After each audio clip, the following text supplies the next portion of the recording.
کہ آپ کی باڈی جو ہے ڈونیٹڈ ہے آپ لوگوں نے مجھ پہ فتویٰ بھی لگایا کہ تمہارا جنازہ نہیں ہوگا، یہ نہیں ہوگا. سوشل ورکنگ ایسا کام ہے نا کہ جس میں آپ کا کوئی رشتہ نہیں رہتا. عبدالستار ایدی صاحب، میں ابھی بھی جب ان کا نام ہے تو میں ان کو پہلے سلیوٹ کرتی ہوں. روزانہ کی بیس پر 1 روپے بھی ڈونیٹ کرتے ہیں تو 24 کروڑ روپے بنتے ہیں. کام کرتے ہوئے کن مشکلات کا سامنا ویسے کرنا پڑتا ہے؟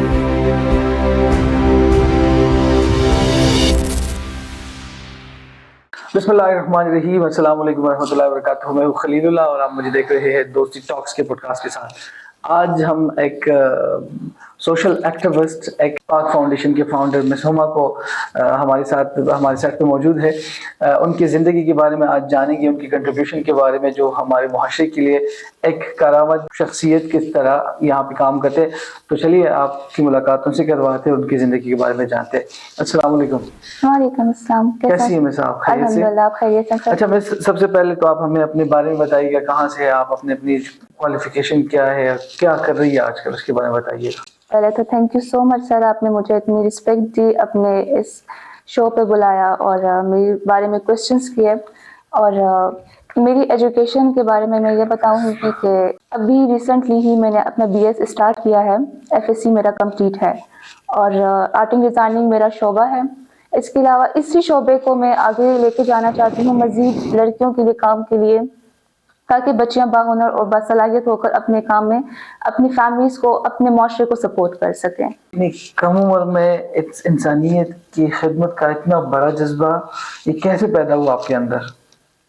سر، زندگی کے کچھ حالات ایسے ہوتے ہیں، ایسے موڑ ہوتے ہیں جو آپ کو آپ کی زندگی کو بدل کے رکھ دیتے ہیں. اور میری لائف میں بھی کچھ ایسے حالات، ایسے موڑ آئے کہ جس نے میری زندگی کو پورا کا پورا بدل کے رکھ دیا. میں ایک بہت ہی گھر میں لاڈوں سے پلی ہوئی لڑکی، اور ایک دم سے روڈ پر آ کر میری زندگی کو بہت زیادہ ڈسٹروائے کیا گیا.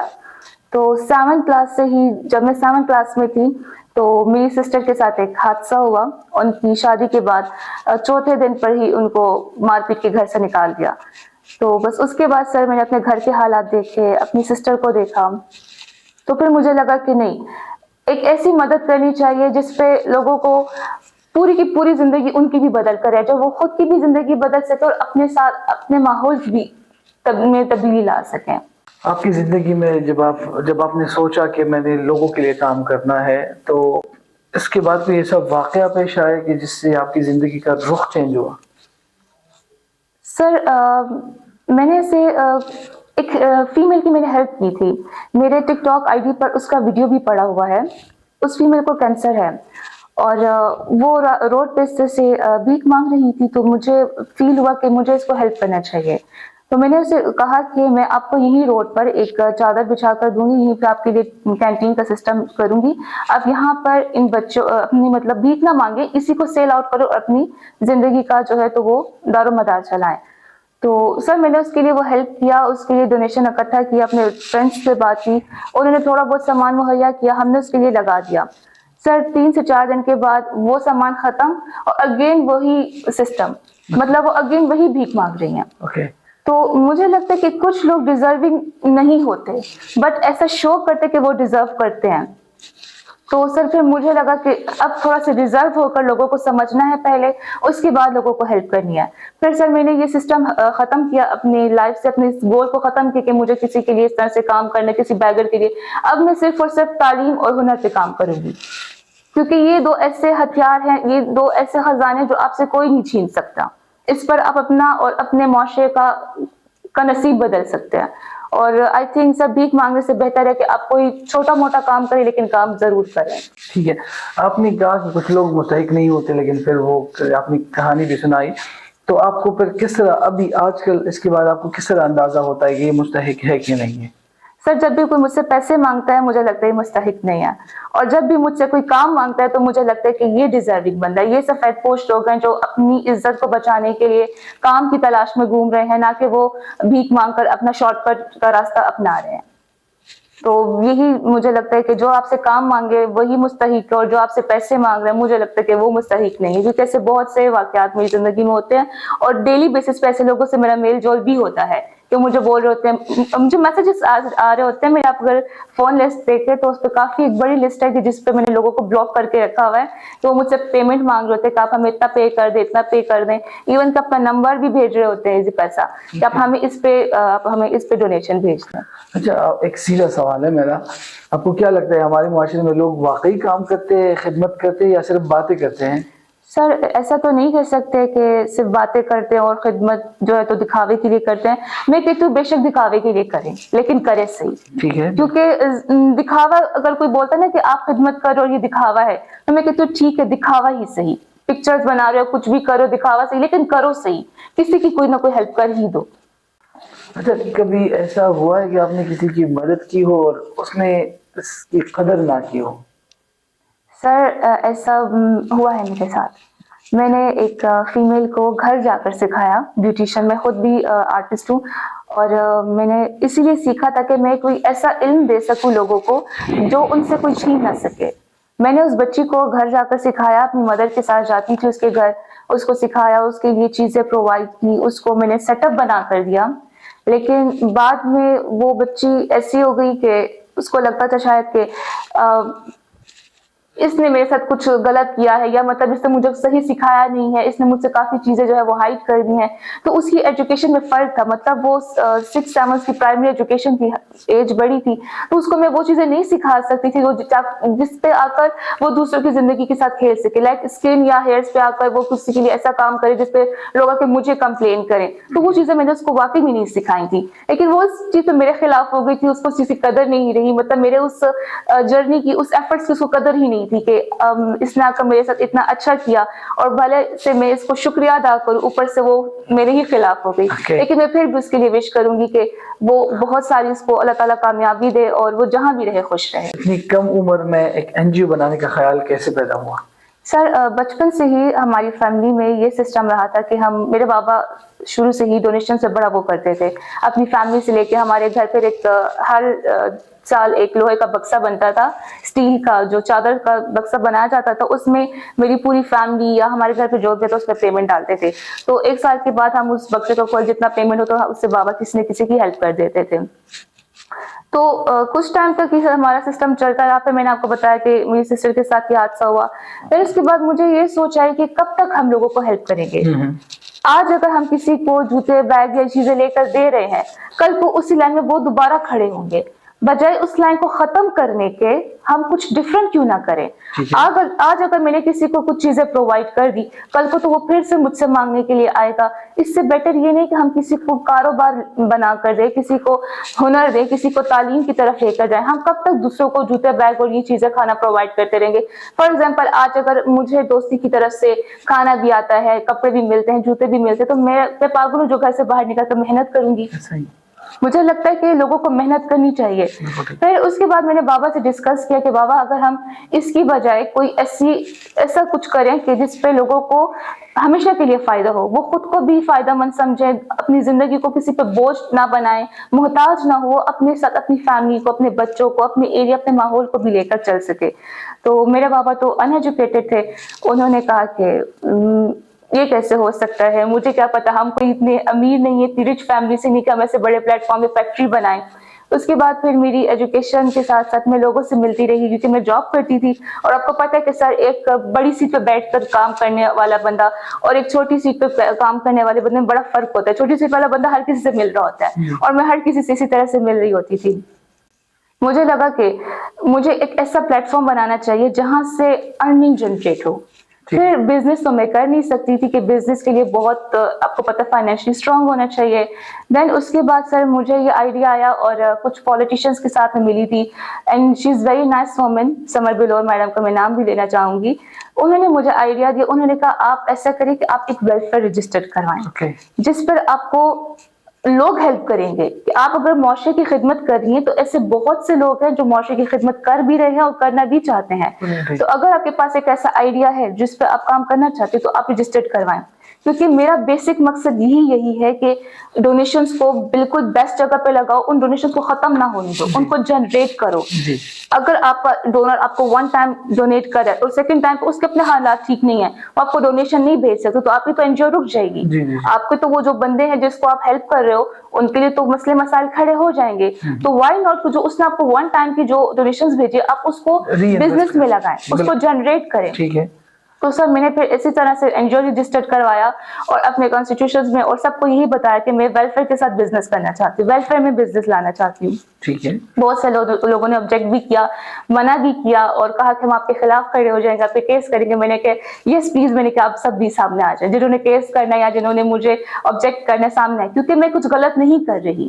میں وہی کرنا چاہتی ہوں جو آپ لوگ مطلب آپ دیکھ رہے ہو خواتین کو کہ انکم سپورٹ کی لائنوں میں کھڑی ہیں یا کوئی ایسی زکوٰۃ والی لائنوں پہ کھڑی ہے, ان سے کس قسم کے کوشچنز ہوتے ہیں. میں خود بھی ایکسپیرینس کر چکی ہوں. تو مجھے لگتا ہے کہ ان کو ان لائنوں میں کھڑا کرنے کی بجائے فیکٹریز میں کام دلایا جائے. آپ ادر کنٹریز میں جاتے ہیں سر, وہاں پر کنٹریز میں فیکٹریز بنی ہوئی ہیں جہاں پر 60 سالہ خواتین بھی کھڑے ہو کر کام کر رہی ہیں, اور یہاں پر ہماری 20 سال کی لڑکی جو ہے وہ پلیٹ فارم سے پین اور ماسک بیچ رہی ہے. تو سر کتنا بڑا ناانصافی ہے ہمارے ساتھ. تو اگر میں ایک ایسا پلیٹ فارم بنانا چاہتی ہوں تو بجائے میرا ساتھ دینے کے میرے خلاف کیوں ہو رہے ہیں, مجھے میرا بھی کوسچن ہے کہ کیوں میرے خلاف ہو رہے ہیں. ٹھیک ہے. اچھا, آپ کی آرگنائزیشن کا نام آپ نے رکھا پاک فاؤنڈیشن. جی. تو اس کے پیچھے کیا کہانی ہے کہ پاک فاؤنڈیشن ہی کیوں, اور دوسری بات یہ کہ اس سے آپ کس لیول پہ کام کریں, کیا مقصد ہے آپ کا اس آرگنائزیشن کا؟ اچھا سر, میں لیپرز میں جاب کر چکی ہوں اور لیپرز میں ہمارے زیڈ پی ایچ صاحب تھے, ان سے میری ملاقات ہوئی. ان کو میں نے کہا سر میں ایک آرگنائزیشن رجسٹرڈ کروں گی, وہ انہوں نے کہا یس وائی ناٹ, آپ کریں, میں آپ کے ساتھ ہوں. اور یہ نیم انہوں نے رکھا تھا, ہمارا تھا پاکستان اور فاؤنڈیشن پاکستان, لیکن پاکستان تو بہت بڑا ہو رہا تھا. پھر پاکیزہ چلا گیا, پھر پاکیزہ سے ہم نے پاکیزہ سے ہٹا کے ہم نے جسٹ پاک 3 ورڈز رکھ دیے. پھر اب جب ہم سب کوئی پوچھے نا کہ اس کا ایبریویشن کیا ہے پاک کا, تو ہم کہتے ہیں پاکستان کا ایبریویشن نکال دو, پھر ہم آپ کو پاک کا ایبریویشن بتا دیں گے, کیونکہ پاک جو ہے وہ پاکستان اور پاکیزہ سے ہی نکلا ہے. اور سیکنڈ ون یہ کہ اس کا مقصد یہ تھا کہ یہاں پر خواتین آئیں, باہنر باصلاحیت ہوں, اور اپنے گھروں کو گھر بیٹھے ہی ایسے ان کے ہاتھ میں ایسا ہنر ہم دیں کہ وہ اپنے گھر میں بیٹھ کر اپنے گھر والوں کو سپورٹ کر سکے, عزت حیا کے ساتھ اپنی زندگی کو بھی چلا سکے. ایک نوجوان لڑکی کے طور پر سماجی کام کرتے ہوئے آپ کو ڈیلی روٹین میں کون سے مسائل کا سامنا کرنا پڑتا ہے؟ سر لوگ یہ سمجھتے ہیں کہ اس کی ایج اتنی نہیں ہے اور یہ لڑکی ہے, یہ کیا کر سکے گی. ٹھیک ہے. تو ساتھ دینے کی بجائے بولتے ہیں کہ گھر جاؤ, گھر بیٹھ کے کام کرو یا شادی کر لو, بس یہ 2 کوسچن کا آنسر دے دیتے بڑے آسانی سے. تو مجھے لگتا ہے کہ ایسا نہیں کرنا چاہیے بلکہ ساتھ دینا چاہیے. اور صرف ایسا نہیں ہے کہ ہر کوئی ایسا بولتا ہے, بہت سے لوگ ساتھ بھی دیتے ہیں, اور اللہ تعالیٰ کرتے ہیں کہ انسان کہیں نہ کہیں سے کامیاب ضرور ہو جاتا ہے. تو میں سمجھتی ہوں کہ ان کی جو سوچ ہے وہ بہت چھوٹی ہے, جو یہ سمجھتے کہ لڑکی کچھ نہیں کر سکتی. ٹھیک ہے. اللہ تعالیٰ نے اگر عورت کو بنایا ہے یا مرد کو بنایا, کسی بھی چیز کی تخلیق کی, تو وہ بے وجہ نہیں کی. ہر کسی میں کوئی نہ کوئی کوالٹی ضرور ہے, اور اگر کوئی پرسن یا کوئی چاہے وہ کوئی بھی, چاہے وہ میل ہے یا فیمیل ہے, اگر وہ معاشرے میں آگے بڑھنا چاہتا ہے تو اس کا ساتھ دیں, بجائے اس کو یہ نہ کہیں کہ گھر جا کر بیٹھ جاؤ. آپ کا رول ماڈل کون ہے اس سوشل سیکٹر میں؟ ضروری نہیں کہ ابھی کے دور میں, پہلے کے دور میں بھی کوئی ہو سکتا ہے جس سے آپ انسپائر ہو کے آپ نے لوگوں کو سرو کرنا شروع کیا ہے. رول ماڈل میرے ایدی صاحب ہیں, عبدالستار ایدی صاحب. میں ابھی بھی جب ان کا نام ہے تو میں ان کو پہلے سلیوٹ کرتی ہوں, کیونکہ بچپن سے ہی میں ان کو بہت دیکھتی آئی ہوں, اور جس طرح سے ان کی زندگی تھی, میں ان کی طرح تو خیر نہیں بن سکتی, لیکن میری وش ہے کہ جس طرح ان کو لوگ چاہتے ہیں, جیسے آج ہمارے بچے ان کو پڑھ رہے ہیں, ویسے کل کو مجھے بھی پڑھا جائے. تو اسلامیہ کالج میں ان کے ایڈمنسٹریٹر صاحب ہیں عامر اظہار صاحب, ان کا بہت سپورٹ رہا ہے. ان کے رجسٹریشن میں بھی انہوں نے ہی مجھے بہت ہیلپ کیا, کیونکہ مجھے کچھ بھی پتہ نہیں کہ رجسٹریشن کہاں سے ہوتی ہے, کیسے ہوتی ہے, کس طرح سے کی جاتی ہے. تو انہوں نے مجھے بہت ہیلپ کیا. ان کا ایک اسلامیہ کالج میں ان کا ایک ایونٹ تھا, انہوں نے اس میں مجھے انوائٹ کیا, اور میں نے جب اسپیچ کیا تو سر اسپیچ میں نے کچھ ورڈز یوز کیے. میں نے ان کو کہا کہ ہم 24 کروڑ عوام ہیں, اس ٹائم پر جب بات ہو رہی تھی تقریباً 2 سے 3 سال پہلے, ہم 24 کروڑ عوام رجسٹرڈ ہیں, نان رجسٹرڈ تو چھوڑ ہی دیں. اگر ہم سب روزانہ کی بیس پر 1-1 روپے بھی ڈونیٹ کرتے ہیں تو 24 کروڑ روپے بنتے ہیں. تو سوچیں کہ اگر 24 کروڑ پہ ہم روزانہ نکالیں 1 روپیہ آپ کی پاکٹ سے نکلے آپ کو کچھ فرق نہیں پڑتا. میں دوں تو مجھے بھی کوئی فرق نہیں, میں مزدور بھی دوں تو اس کو بھی کوئی فرق نہیں پڑتا. تو 1 روپے سے ہم 24 کروڑ پہ بنا سکتے ہیں, اور اس 24 کروڑ کو ہم کتنی جگہ پہ یوٹیلائز کر سکتے ہیں, اپنی کنٹری, اپنی سٹی کے لیے کتنا کچھ کر سکتے ہیں. تو میں نے کہا زیادہ ڈونیٹ نہ کریں, 10 روپے 100 روپے نہیں, جسٹ 1 روپیہ کریں. تو اس 1 روپے پہ انہوں نے مجھے کہا کہ آپ منی عبدالستار عیدی صاحب ہیں. تو اس جگہ پہ مطلب مجھے اتنا پراؤڈ فیل ہو رہا تھا, میں وش کرتی کاش میرے پیرنٹس یہاں ہوتے, میری فیملی یہاں ہوتی, جو مجھے بولتے تھے کہ تم نے یہ کچھ بھی کام نہیں کرنا, تم گھر سے باہر نہیں جاؤ گی, کیونکہ میں نے بہت چھپ کر یہ کام کیا تھا, میری فیملی کو نے مجھے الاؤ نہیں کیا تھا. تو اس ٹائم میری بڑی وش ہے جب مجھے میری کلیپنگ کی تھی کہ بہت سے لوگ میرے ساتھ بھی ہو گئے تھے, بہت سے لوگ اسٹوڈنٹس, ٹیچرز, اسٹاف, میرا بہت انہوں نے ساتھ دیا. پھر سر اس آڈینس میں ہی ایک ٹیچر تھے, آئی تھنک کون سے ڈپارٹمنٹ کے تھے, آئی تھنک انگلش ڈپارٹمنٹ کے تھے. انہوں نے مجھے وہاں سے بلایا اور کہا, وہ بیٹھے تھے ایسے تھوڑا سا پراؤڈلی ہو کر, تو ان کے ساتھ یہاں پہ بھی کچھ اسٹوڈنٹس, یہاں پہ بھی کچھ اسٹوڈنٹس. ٹھیک ہے. تو مجھے کہتے ہیں کہ میں آپ سے ایک بات کرنا چاہتا ہوں. میں نے کتنی سی سر بولیے, کہتے ہیں آپ مائنڈ مت لیجیے گا, آپ پہلے اپنی ایجوکیشن کمپلیٹ کریں, آپ کی ایج تھوڑی سی زیادہ ہو جائے, پھر اس کے بعد آپ یہ سوشل ورک کریں. ان کو میں نے کہا سر آپ کی تو ایج بھی پرفیکٹ ہے, آپ کی تو ایجوکیشن بھی کمپلیٹ ہے, اور آپ ایک بہت ہائی پوزیشن پہ ہیں, تو آج میری جگہ آپ کی لیے کلیپنگ ہونی چاہیے تھی, آپ کو اس سیٹ پہ آنا چاہیے تھا. جو بات میں نے آج کی, یہ بات آپ کو پھر کرنی چاہیے تھی. ان کو میں نے کہا سر خدمت سے آپ کی ایج کا یا آپ کی کوالیفیکیشن یا آپ کی سیٹ کا یا آپ کے فائنینس کا کوئی تعلق نہیں ہے. اگر آپ خدمت کرنا چاہتے ہیں تو وہ آپ ویسے بھی کر سکتے ہیں. تو ان کے جو 7 اسٹوڈنٹس جو ان کے ساتھ ہیں وہ بھی میرے ساتھ ہو گئے, اور الحمدللہ سمستان میں بہت سے اسٹوڈنٹ ہیں جو میرے سے والنٹیئر کام کر بھی رہے ہیں. اچھا, آپ نے عبدالستار عیدی صاحب کا نام لیا, جو کہ بہت بڑا نام ہے. قیامت تک جب بھی سوشل سیکٹر کا نام لیا جائے گا, جب بھی سوشل سروسز کا نام لیا جائے گا, عبدالستار عیدی کا نام سب سے ٹاپ پہ آئے گا. تو آپ ان کی کون سی خوبی سے بہت زیادہ انسپائر ہے؟ سر آپ مجھے یہ بتائیں, کیا آپ کسی کی خدمت کے لیے روڈ پہ جا کے بھیک مانگ سکتے ہیں؟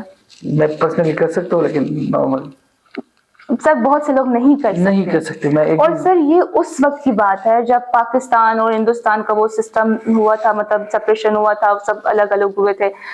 فرسٹ ہمارے جو سوشل سیکٹر میں جو بندہ آیا وہ عبدالستار عیدی صاحب, جو ہائی لائٹ ہوئے تھے.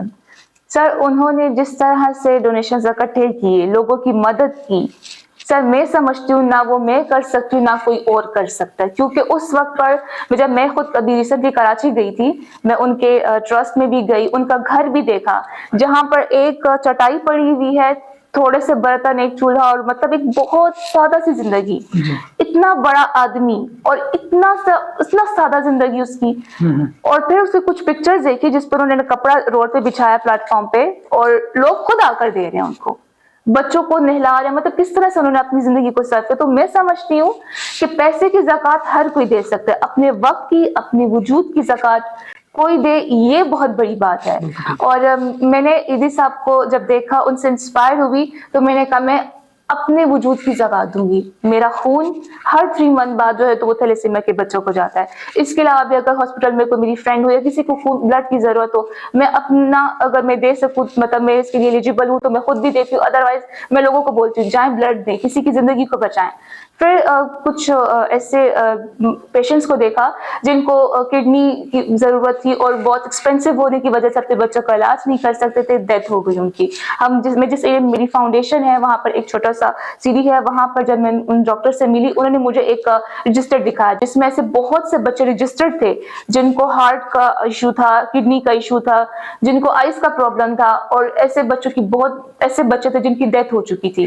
تو انہوں نے کہا اگر آپ کچھ کر سکتے ان کے لیے کریں, لیکن یہ بہت ایکسپینسو علاج ہے, میں اتنا افورڈ نہیں کر سکتی تھی. تو میں نے کہا کہ اگر میں ہزاروں میں سے کسی ایک کی جان بچا دوں تو یہ میرے لیے بہت بڑی بات ہوگی.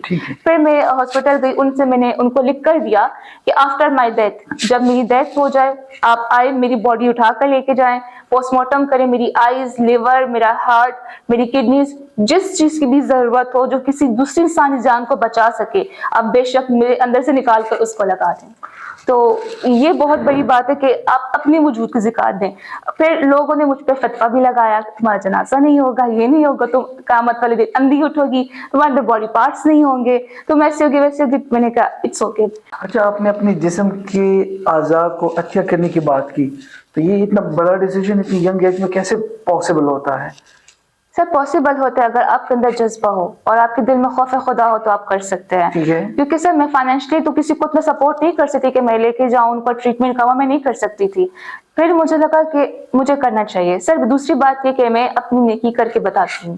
میں اگر کچھ اچھا کروں تو میں منہ پہ بولتی کہ میں نے اچھا کیا.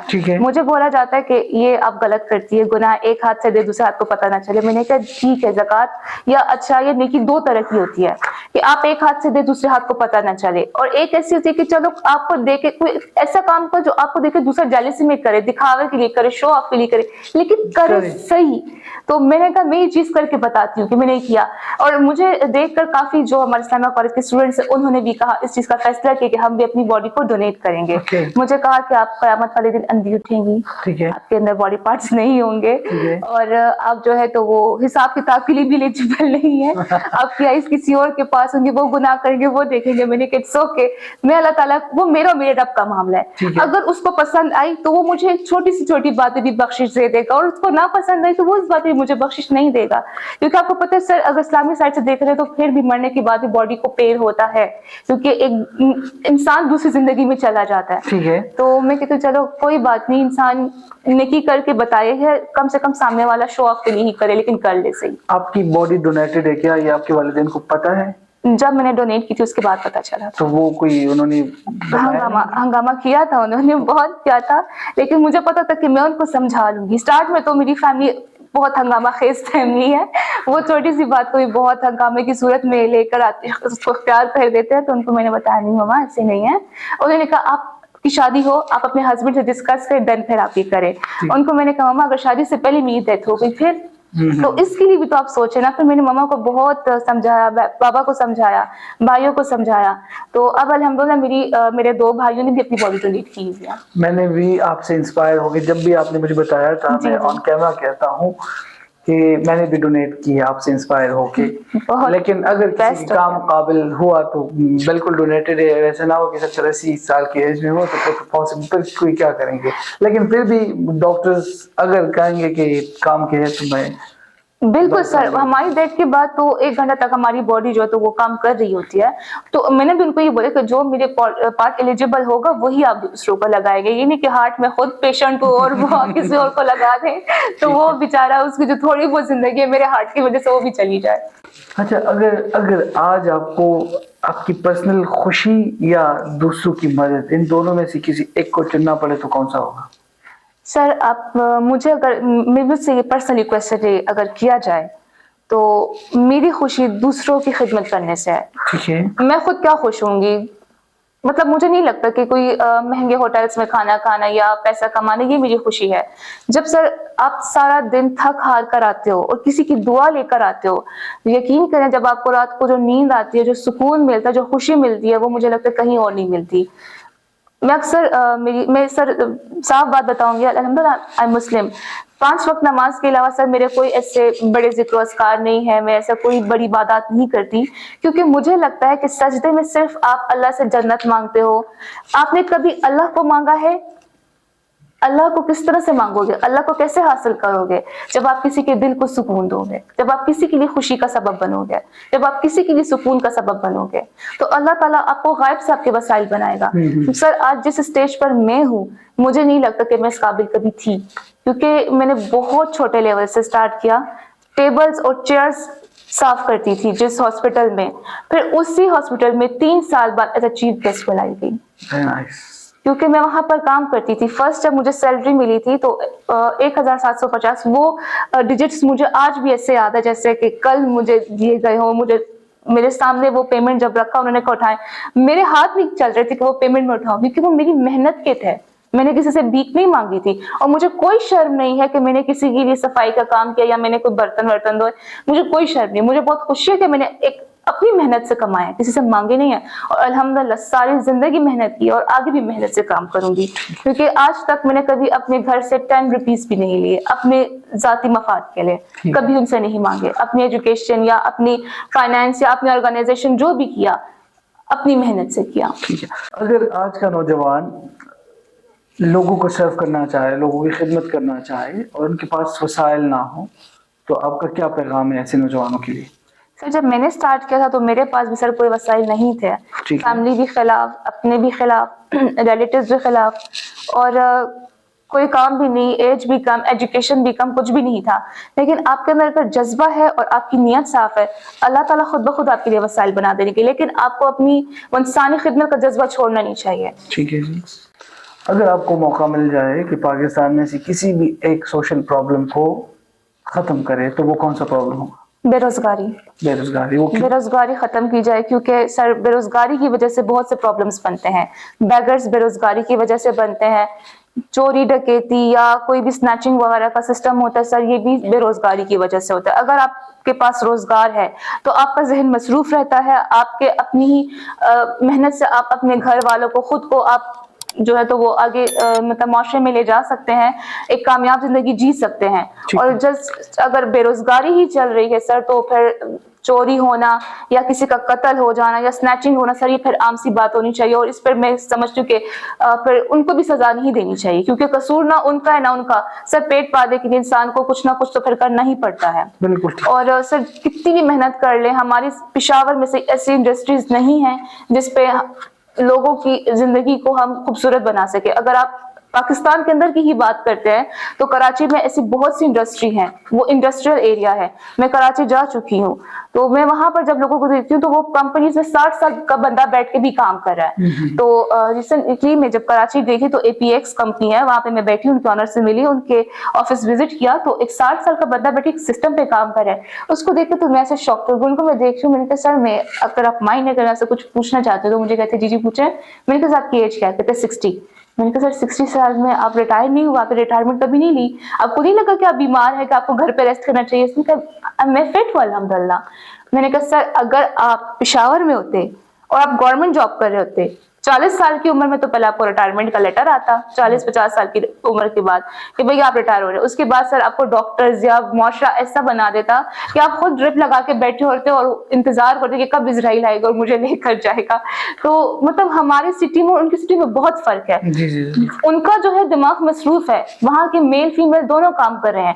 یہاں پر سر انڈسٹری نہ ہونے کی وجہ سے, پلیٹ فارمز نہ ہونے کی وجہ سے, بہت کم ہونے کی وجہ سے, میں یہ نہیں کہہ رہی کہ بالکل بھی نہیں ہے لیکن بہت کم ہے. ٹھیک ہے. اس کی وجہ سے سر بے روزگاری بہت زیادہ ہے. اور کئی نوجوان ڈگریاں لے کے بیٹھے ہوئے ہیں اور وہ کہتے ہیں کوئی بھی کام مل جائے, لیکن ہمیں کام مل جائے. لیکن سر ہم کیا ہی کر سکتے ہیں, آپ اور میں کیا ہی کر سکتے ہیں. تو میری گورنمنٹ سے بھی یہ گزارش ہے کہ کراچی جیسے سٹی کو اگر آپ لوگوں نے ڈیولپ کیا ہے تو کائنڈلی پشاور سٹی پہ بھی تھوڑی سی نظر ڈالیں. آفس آج کل آپ جہاں پہ چلا رہے ہیں, تو اس کے بارے میں بتائیے گا, اس میں آپ کیا کیا اسکل سکھا رہی ہے بچیوں کو؟ اور یہ آفس آپ نے مجھے بتایا تھا کہ کسی کی طرف سے آپ کو گفٹ ہے فری, آپ اس میں یہ سارا کچھ وہ کر رہی ہے, اس کے بارے میں بتائیے گا. سر یہ جگہ گفٹڈ تو نہیں ہے, ٹھیک ہے, کیونکہ بہت مشکل سے یہ جگہ مجھے ملی ہے. ٹھیک ہے. جیسے میں نے آپ کو بتایا کہ میری رجسٹریشن ہوئی تھی, رجسٹریشن کے فوراً بعد سر میں نے کوئی ڈونیشنز کے لیے اپلائی نہیں کیا, نہ میں ڈونیشنز کے پیچھے بھاگی. میں نے اسٹارٹ ہی اس پلیس کے لیے کیا. میں نے مطلب میری سوچ یہ تھی کہ میں جگہ کے لیے پہلے بھاگ دوڑ کروں, میرے پاس ایسا مطلب میں چلا سکتی ہوں, مجھے ڈونیشنز کی ضرورت نہیں ہے اتنی کہ جتنی لوگوں مجھے بتا رہے ہیں کہ آپ ڈونیشنز کے بغیر این جی او نہیں چلا سکتے, آپ آرگنائزیشن کو رن نہیں کر سکتے. سو میں نے جیسے رجسٹرڈ کیا, اس کے بعد فائل بنائی, اپنے کمیونٹی کے ساتھ بیٹھی, جو ہمارے علاقے کے جتنے ہمارے پولیٹیشینز تھے, ناظمین, چیئرمین صاحب, ان کو ڈسکس کر کے سر وائی ناٹ کہ مجھے یہاں پر ایک پلیس الاؤ کیا جائے, اس پر مجھے آپ لوگوں سے فنڈ بھی نہیں چاہیے, گورنمنٹ سے بھی ابھی فی الحال نہیں چاہیے, میں آپ کو خود جنریٹ کر کے بتاؤں گی, اس میں سے ارننگ بھی, بچوں کو بھی بلاؤں گی, اسکلز بھی سکھاؤں گی. انہوں نے کہا کہ آپ نہیں کر پاؤ گے. ان کو میں نے کہا سر آپ مجھے ایک موقع دیں. سو فائل میری ریڈی ہوئی, فائل میں نے بنائی, میری کمیونٹی والوں نے جو ہے تو اٹیسٹ کی, دستخط کیے. اس کے بعد وہ میٹروپولیٹن کے پاس گئی. اس ٹائم پہ زبیر علی صاحب جو ہے تو وہ ہمارے میئر صاحب تھے, ان کے پاس میری فائل گئی. انہوں نے جو ہے وہ ایکسیپٹ کر لیا, کہا کہ اس کی انٹرویوز اسٹارٹ کرے, جرنی اسٹارٹ کرے, اس کا جو بھی سسٹم ہے. پوچھ تاچھ کرے کہ کیا یہ لڑکی واقعی ایلیجیبل ہے, اس کی رجسٹریشن فیک تو نہیں, مطلب ڈاکومنٹس فیک تو نہیں. اس کے بعد وہ اسٹارٹ ہوا, 17 ڈپارٹمنٹ سے میرا انٹرویو چلا, سب کچھ ہوا.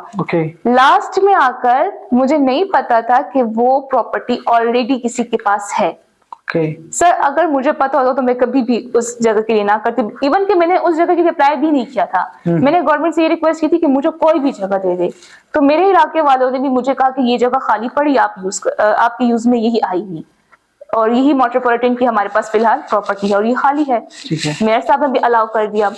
اب لاسٹ میں ادھر کوئی قبضہ مافیا لوگ تھے جنہوں نے وہاں پر, جب مجھے 13 مارچ کو NOC الاؤ ہوا تو اس سے 16 مارچ کو انہوں نے گیٹ اوپن کیا, وہ لوگ بیٹھے ہوئے تھے. اب میں وہاں پر گئی تو وہاں پر لوگ مجھے کہتے گیٹ آؤٹ, آپ اندر نہیں آئیں گی. میں خاموشی سے واپس آئی. چیئرمین صاحب کے آگے نا ان کو دیکھی اور میری آنکھوں میں آنسو, میں روئی جا رہی ہوں. سر کہتے ہوا کیا ہے؟ میں نے کہا سر وہاں تو کچھ لوگ بیٹھے ہوئے اور مجھے کہتے گیٹ آؤٹ. کہتے کون ہوگا؟ میں نے کہا میں نہیں جانتی. اور اندر جو تھا وہ کوئی فیکٹری لگی ہوئی تھی, مشینیں وغیرہ لگی ہوئی تھی, وہ لوگ کپڑے سلائی کر رہے تھے, جیکٹس وغیرہ بنا رہے تھے.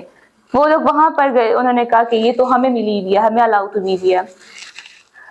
پھر انہوں نے اپنے پارٹی کا بڑا زور بتایا. میں نے کہا دیکھیں میں پارٹی وارٹیز کو نہیں جانتی, میں خود ایک عام سی انسان ہوں اور بس میں خدمت کرنا چاہتی ہوں. میرے ساتھ آپ لوگ بھی جڑ جائیں, آپ کا بھی اگر مقصد خدمت کرنا ہے تو آپ لوگ میرے ساتھ جڑ جائیں, ہم مل کر عوام کو سرو کریں گے. انہوں نے کہا سوری, یہاں پہ ہمارا اپنا بزنس چل رہا ہے. سر اس کے بعد پھر بہت سے پرابلمز ہوئے. 4 months تک میں تھانوں کے چکر لگاتی رہی. انہوں نے میرے خلاف احتجاج کیا, مورچہ نکالا, میرے خلاف بہت زیادہ انہوں نے مطلب باتیں کی کہ ہم اس کو جان سے مار دیں گے. مطلب مجھے خود انہوں نے پرسنلی بھی بولا کہ ہم آپ کو جان سے مار ڈالیں گے, جان سے مارنے کی دھمکی بھی دی تھی. لیکن اس کے بعد پھر سارا معاملہ سالو ہوا. خود زبیر علی صاحب بیچ میں آ گئے. انہوں نے کہا کہ پراپرٹی ان کے حوالے کی جائے, باقی پھر دیکھ لیں گے. ان کو میں نے کہا خیر سر آپ ویریفائی کروا دیں, اگر یہ پراپرٹی نہیں مجھے کوئی اور دے دیں. تو پھر انہوں نے کہا کل کو اگر وہاں پہ کوئی مافیا گروپ آتا ہے تو پھر آپ وہاں سے بھی ہمیں بولیں گی کہ ہمیں کوئی اور پراپرٹی دے دیں. اور پرائیویٹ میں شروع نہیں کر سکتی کیونکہ میرے پاس اتنے سورسز نہیں تھے. تو کہیں جا کر اللہ کا کرم ہوا کہ پھر مجھے اگست میں یہ جگہ ملی. اس کے بعد سر جب وہ لوگ وہاں سے گئے, انہوں نے پوری بلڈنگ کا حشر نشر نکال لیا تھا. پھر کچھ میرے ڈونرز سے, میرے فرینڈس, میرے فیملی ممبرس, ان کو اکٹھا کیا. میں نے کہا میرے ساتھ اس جگہ کو بنانے میں بھی ہیلپ کریں. پھر انہوں نے ہیلپ کیا. اس کے بعد پھر سر میں اسکول گئی, وہاں پہ گورنمنٹ اسکول تھا, وہاں پر جا کر ایڈورٹائز کیا, یہاں پہ بچوں کو بھیجے, انسٹیٹیوٹس بنائے 2. میری فنڈنگ بس اس انسٹیٹیوٹ کو پرووائڈ کرنا ہے, ان کی رجسٹریشن کروانا اپنی آرگنائزیشن کے ساتھ, ان کے ڈاکومنٹس پورے کرنا, اور ان کو اتنی چیزیں پرووائڈ کرنا کہ جس پہ وہ آگے بچوں کو کام سکھا سکیں. ان کو وہاں سے کوئی رینٹ ہم ان سے نہیں لیتے یا کوئی ایسے بلز وغیرہ ہم ان پر نہیں کرتے. بس ہم اتنا چاہتے ہیں کہ وہ وہاں پر اپنا ایک چھوٹا موٹا بزنس چلائیں. اس کے بعد ان کا ایک جو ٹائم پیریڈ ہمارے سے جو کمٹمنٹ جو MOU ہوا ہے اس کے کمپلیٹ ہونے کے بعد جب وہ وہاں سے جائیں گے تو دوسرا کوئی پروجیکٹ وہاں پر آئے گا. تو اسی طرح سے سر وہ انسٹیٹیوٹ جو ہے تو وہ اپنی ارننگ جنریٹ کر رہے ہیں, اور مجھے لگ رہا ہے کہ الحمدللہ وہاں سے 100 سے زائد بچی کو جو ہے تو وہ مستفید کیا گیا ہے. اچھا مس, آج ہماری یوتھ کے لیے آپ کے پاس کوئی پیغام ہو تو پلیز ہماری پلیٹ فارم حاضر ہے. میں یوتھ کو اور باقی سب کو بھی یہی پیغام دینا چاہوں گی کہ خود بھی مدد کرے, اور جو مدد کر رہے ہیں ان کا بھی ساتھ دیں, اور اسکلز پہ اور تعلیم پہ زیادہ فوکس کرے, کیونکہ علم اور ہنر 2 ایسے ہتھیار ہیں جو آپ کو ہر جنگ میں ہارنے نہیں دیں گے. جیت کا تو نہیں کہہ سکتے کہ آپ کو 100% کہیں سے جتوائیں گے, لیکن یہ کہوں گی کہ ہارنے آپ کو کبھی نہیں دیں گے, کیونکہ یہ 2 ایسے خزانے ہیں, یہ 2 ایسی دولت ہے جو آپ سے کوئی چھین نہیں سکتا. ایون کہ آپ اس پر لوگ آپ سے مستفید ہو سکتے ہیں. اور ہنر اور تعلیم پہ زیادہ فوکس کریں, مدد کریں دوسروں کی, اور مددگار بنیں.